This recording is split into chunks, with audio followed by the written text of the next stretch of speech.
Tollywood star and commercial డైరెక్టర్గా వివి వినాయక్కు తిరుగులేని పేరుంది. అలాంటి వినాయక్ బద్రీనాథ్ నుంచి డౌన్ అవుతూనే వస్తూ ఉన్నాడు.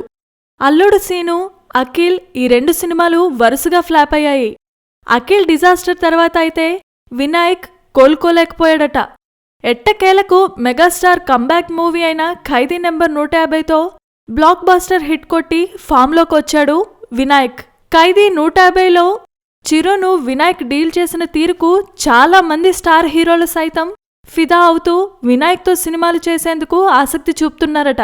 ఈ క్రమంలోనే వినాయక్ మెగా కాంపౌండ్లోనే మరికొద్ది రోజులుంటాడని మెగా హీరోలైన సాయి ధరమ్ తేజ్, అల్లు అర్జున్, అల్లు శిరీషలతో వరుసగా సినిమాలు చేస్తాడన్న టాక్ బయటకు వినిపించింది.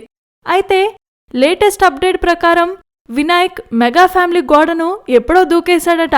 మనోడు ఇప్పుడు నందమూరి కాంపౌండ్లోకి ఎంట్రీ ఇచ్చి బాలయ్య 101వ సినిమాను వినాయకే డైరెక్ట్ చేస్తాడని, ఇందుకోసం బాలయ్యకు ఇప్పటికే ఒక పవర్ఫుల్ స్టోరీ చెప్పినట్టుగా కూడా టాక్ వినిపిస్తోంది. Please subscribe. Hi, it's me Purna. Please subscribe.